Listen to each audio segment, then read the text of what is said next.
This video is only for documenting and telling my story that I would like to share based on what happened to me in the year 2021. If you're someone that is thinking about helping another person by allowing them to stay in your home, then you might want to watch this video first before taking that action. Don't get me wrong, it's always important to do a good deed by helping others. I'm only making this content as a warning for the good people out there to be cautious on who you allow to stay in your home. It doesn't matter if they're a close friend or a family relative. I have known this person since childhood, and I sadly have learned that the hard way. To avoid slandering this person that did me wrong, I will not mention their true name, but I thought of an idea of naming the individual Gothel. If you're familiar with the Disney movie Tangled, then you know the name Gothel is the name of a Disney villain. She is described to be vain, manipulative, and selfish. She has some motherly, nurturing qualities, but they're always part of a facade used to maintain control. She lies about the dangers, plays the victim for sympathy. To answer your question why I'm naming this person Gothel, it's because they fit the description. Again, I will be using the name to avoid slandering, just in case if the individual that did me wrong is watching. They have nothing against me. This is my life, my story, my bad experience, and I want to share it for documentary purposes. Let me start from the beginning. Around the month of May in the year 2021, I left California to visit another state. Gothel lived in that state, but wasn't around. I was disappointed not to be able to see Gothel during my visit, and this was back when me and Gothel still had good terms. Due to the disappointment, I decided to keep in touch with Gothel on social media. We always chat back and forth by texting and DMing. Gothel mentioned about being mistreated by their own family, which really took me by surprise, because I knew Gothel as a good person along with the family. So I find it very odd on why Gothel would be mistreated by their relatives. I never thought of asking the family to hear their side of the story because during my visit I had other priorities to think about. Plus, it didn't puzzle me too much about what was going on between them. After spending a week in another state, I went back home to California. A few days later, I talked to Gothel on the phone, and this is where it all started. Gothel started to cry about still being mistreated by the family and staying in a house that is surrounded in a bad neighborhood. I told Gothel I live in a peaceful, quiet environment. Showing concern and sympathy, I offered Gothel to stay with me. On June 1st, Gothel flew into California. I picked up Gothel at the airport. We were both happy and excited about the collaboration we started having. It felt like a brand new, amazing journey for both of us. But in the future, that never came to be. In the first month of staying with me, Gothel started showing their true colors by doing nothing except sleeping all day and watching basketball at night. There were rarely times I see Gothel doing something productive during the day, but it's possible Gothel was putting on a show just to stick around longer. Then I started noticing the amount of shortage of my prescription medication, but never thought Gothel would tamper with my prescriptions without my permission. I confronted Gothel about it, but the response I got was, "I did take them. You told me it was okay."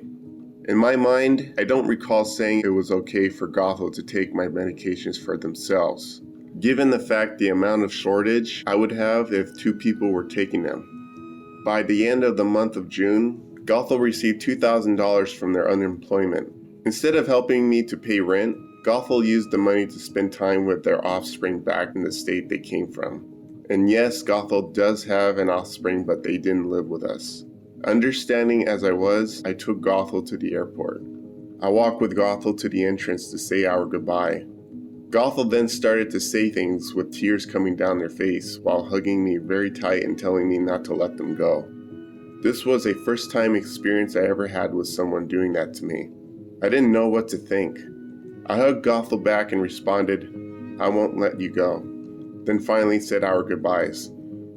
I spent 2.5 weeks home alone in the month of July. During that time, Gothel started to have problems with their family back at the state I last visited. Gothel also started to attract trouble with two people that used to be friends with Gothel. One of them was an ex-con that Gothel had a relationship with. The other friend claims that they had their green card stolen from Gothel. The ex-con slowly started to show hostility that became discomforting because apparently Gothel wants nothing to do with someone that has a bad background. Plus, Gothel didn't have a lot of money anymore because most of it was spent on the offspring, and $1,000 was spent to get a car so Gothel didn't have to fly back to California. Gothel used the car to drive back to California. A day later, everything started getting out of hand between Gothel and the ex-con. Somehow the ex-con knew where I lived and was planning to come find Gothel at my place. Gothel immediately took action by involving the police and a probation officer. I felt disappointed towards Gothel for not being extra careful about my address, especially with someone with a bad background knowing where I live. Soon the ex-con became nothing but a memory and was no longer a threat because given the fact I live in California, the ex-con wasn't able to travel out of state. Still, the whole situation felt very unsettling. August 2nd, 2021. This is the day I had my car stolen for the first time. It was on a Monday, the first day of the week. I was already at my job sitting inside my office. I never knew anything was wrong till I went outside to the parking lot during lunch break hours. And this is when I noticed my car wasn't in its usual spot where I left it. I notified my boss and he immediately called the police department. I was completely shocked by the whole situation because the neighborhood at my job wasn't ghetto enough to attract car thieves. My dad suspects Gothel had something to do with it, because ever since Gothel came into my life, bad things kept happening for no reason. Days later, Gothel received a new car battery, because the car battery that Gothel had before wasn't working out. 9 days have passed and I received a phone call about my car being found. Me and my dad went to retrieve my car at the impound. Once we arrived, we found out the only thing they took was the car battery. I started to believe my dad's theories were true. Did Gothel have something to do with my car being stolen? Or was it a coincidence that Gothel had a new car battery after losing mine? I soon started to feel uncomfortable having Gothel around. We hardly spend time together. Gothel sleeps during the day and goes out during the night making friends with strangers that I thought were sketchy. Gothel started taking money that was worth over $300 out of my savings without asking my permission. I have my savings in separate wallets hidden in my room. Gothel knew where they were and took everything I had inside them. I didn't care about the money, but I wanted Gothel gone. I also didn't want to confront Gothel about the money because Gothel is a kind of person that will get mad and deny stealing if confronted. So I came up with an idea of telling Gothel of wanting my privacy back by saying it in a nice way. Gothel was understanding and told me they will leave on September 1st. Once the first day of September had arrived, I expected to have my house to myself once again. But Gothel started coming up with excuses about their car and wasn't able to keep their word on leaving and going back where they came from. Soon the peace and quiet environment I once lived in slowly started to turn toxic from Gothel's presence. I started to feel bothered by my intuition, always getting the feeling that something wasn't right. This made me feel uncomfortable to be in my own home. It was hard for me to feel like my cheerful self. I started to see Gothel as a different person instead of a person I once knew from childhood, and it became unsettling. At the end of the week of September, Gothel informed me that their car was stolen 2 weeks ago and never bothered to tell me because they felt ashamed. Gothel supposedly left the keys in the car in the middle of the night because a mechanic was supposed to pick it up and take it to their shop. Gothel's story sounded odd and out of place, because I don't think mechanics would work and waste their time picking up a car for a customer at midnight. My dad suspects Gothel is lying and thinks Gothel just got their car impounded for doing something illegal while driving, like drinking alcohol or doing drugs. During the first week of October, Gothel kept making mistakes by getting locked out of the apartment and always asking the manager to open the door. The manager started questioning Gothel about how long they'd been staying. Gothel wanted me to tell the manager they haven't been staying long. Gothel told the manager about leaving on October 11th. But first Gothel needed $80 to get the car back from the impound. I gave Gothel the money because I wanted Gothel's departure to finally happen. I also went to Walmart to buy 2 large boxes so Gothel could pack up their belongings and leave. When October 10th came, I used the 2 large boxes to pack all of Gothel's belongings, since Gothel wasn't around at the time to do the packing for themselves. Once I finished, I text messaged Gothel letting them know everything is ready to go for their leave tomorrow. Gothel responded with a disappointing text I didn't want to read, telling me that they weren't ready to leave until their car was smogged once it was out of the impound. I couldn't believe Gothel's excuse and lies. I thought the $80 I gave was going to be used to get the car back from the impound. It's been a few days and still Gothel proceeds to waste time. Every time I come back home from work, I notice stuff around my house is being misplaced. The shavers that I bought to shave my face will end up missing or gone. Then one day I noticed the water hose outside my gate was used. Why would Gothel use the water hose since their car was still at the impound? I confronted Gothel about it. Gothel responded about washing a friend's car. I pretended to be okay with it because I knew Gothel would never allow someone to come inside my house without my permission. One day later, just after coming back home from work, I had a quick dinner. Once I finished eating, I left my house to do a side job for DoorDash, just for extra cash since Gothel wasn't helping me with my finances. Then Gothel accidentally sent me a text message that said, "Hey babe, he's gone now, come pick me up." I started to feel extremely disgusted from Gothel's text message. Gothel called me trying to cover up their mistakes. After that, I knew something wasn't right. I made a decision to go online to order myself a hidden surveillance camera. Once it came in the mail, I immediately made preparations to set it up in my living room. Lucky for me, I received my package while Gothel was away at a friend's house for a few days. The truth was revealed on October 20th, 2021. While I was away working at the office, I was able to keep an eye on my living room through the hidden surveillance camera by using my phone. I found out Gothel was inviting a stranger over without informing me.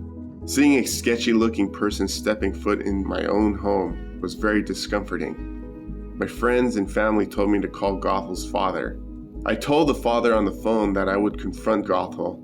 Instead of listening, the father decided to confront Gothel by calling them. Moments later, I get an unsettling phone call. I didn't appreciate Gothel's tone of voice and chose to not pay attention. But I do remember the last part of the conversation, which Gothel said, "I have a driver that is taking me to San Bernardino, and I'm spending all my money till I have no more." I first thought that was the end of Gothel for good. Later that day, after coming home from work, I received a text message from Gothel trying to apologize. I told Gothel, "You're no longer welcome in my home." Gothel later appeared at my front doorstep trying to come in. I blocked Gothel's path. Gothel started to manipulate me by trying to make me feel I did something wrong by talking to others instead of confronting. I told Gothel, "This isn't about me talking to people. This is about you for letting someone in my home, and I don't want you here." With that being said, I shut the door on Gothel. Gothel was refusing to leave me alone, which forced me to call the police. According to the operator I spoke to over the phone, Gothel also called. Why the hell would Gothel be calling them too? The police never showed up till around 1 o'clock in the morning. I was hoping the officer was going to be on my side, but since Gothel has been living with me more than 2 weeks and has been receiving mail, they have the right to stay. And in order for me to kick them out permanently, I needed a restraining order or a 30-day eviction notice. I thought I had the power to throw them out. Because I knew Gothel wasn't on the lease and wasn't helping me to pay rent. Gothel also tries to play victim by telling the officer I recorded them naked. The officer told Gothel that I have the right to have hidden cameras. When the next day came, I had my SLS worker help me fill out a restraining order. I was hoping the restraining order was going to be immediate, but it turns out it wasn't the case. The thought of going back home knowing that Gothel will still be there made me feel more uncomfortable. Because as soon as I came back home, Gothel started to record me on the phone, trying to force me to say something I regret. I told Gothel, "Don't film me, don't talk to me." I was so uncomfortable I wasn't able to eat or leave my bed over the weekend. After the weekend was finally over, me and my dad came up with an idea. In order to protect my personal belongings from the sketchy strangers that Gothel brings over, I decided that I needed to move out. I sadly had to make this immediate decision because I no longer felt comfortable in my own home. Gothel's presence was affecting my way of living my life. Thankfully, I had a lot of good friends, including my boss and my dad by my side. They saw how much I was suffering mentally and emotionally. On moving day, my next door neighbors were disappointed to see me leave. I told them why I was leaving, and once they heard my story, they told me it was terrible what Gothel did. My neighbors also told me that Gothel was bringing homeless people around while I wasn't home, and they thought I knew about it. After having a good conversation with my neighbors, we both exchanged numbers to keep in touch. A few days have passed. Gothel became a squatter, refusing to leave the premises. I would receive a text message from my old neighbors, informing me that Gothel has been bringing strangers around and smoking weed on the patio. The next day, I went to my old apartment to confront Gothel. I made sure I took a friend with me to keep me safe. I found out the reason why Gothel didn't want to leave the complex was because Gothel was expecting to receive a large envelope from the mail.